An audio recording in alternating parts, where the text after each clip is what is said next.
This next problem tests your knowledge of continuity of a function, and it reads as follows.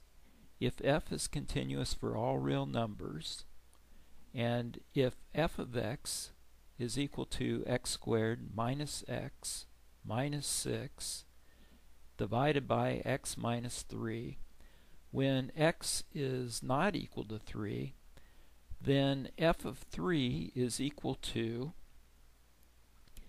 your first thought might be, well, what's wrong with when x is equal to 3? Can't we just plug 3 into this function and then find out what f of 3 is? Well, let's try that. So let's see, we'll have x squared, so instead of x we're replacing it with 3, so we'll have 3 squared minus 3 minus 6 divided by, and then we'll replace the x in the denominator also with 3, so we'll have 3 minus 3. And you can see the problem. We'll end up with not only 3 minus 3 is 0 in the denominator, but in the numerator we also have something that equals 0. 3 squared is 9, minus 3 is 6, minus 6 is 0 also. And 0 divided by 0 is definitely undefined. So what do we do?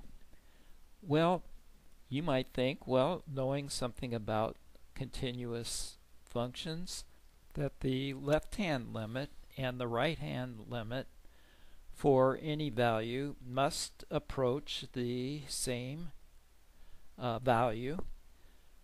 So you might think, well, why don't I just pick, say, 2.99 for x and plug that into this rational function, and then also plug in, say, 3.01 into this function, and see what number these two values seem to be approaching from the left-hand limit side and the right-hand limit side.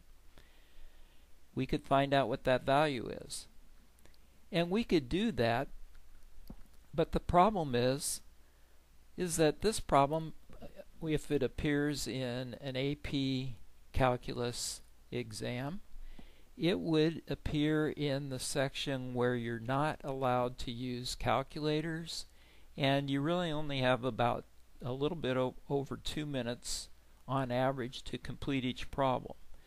And so it would take much longer than that to, at least for me, to manually plug in those values and to see what both the lower limit, the left-hand limit, and the right-hand limit are approaching. So there must be another way, and there is.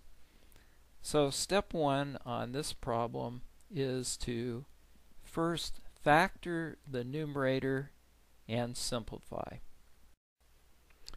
So factor the numerator and simplify.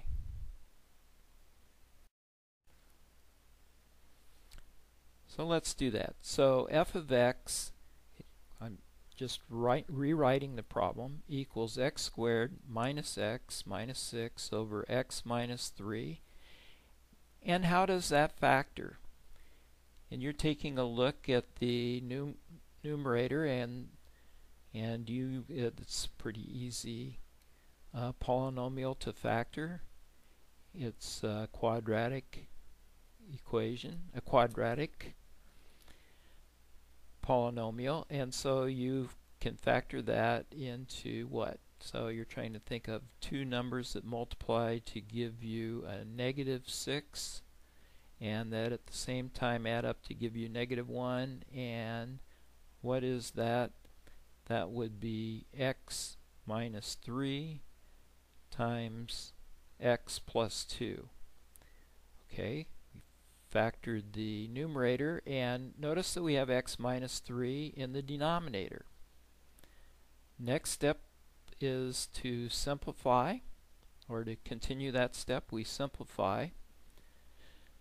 So you can divide x minus 3 into both the numerator and denominator, and we just end up with, they cancel out, and we just end up with x plus 2. And the final second step is to just plug in. So we're now going to replace x with 3, and 3 plus 2 equals 5. And so f of 3 equals 5. This was a case where we had a removable discontinuity in the original rational function, and by simplifying that rational function, we were able to plug in and find the value. See ya.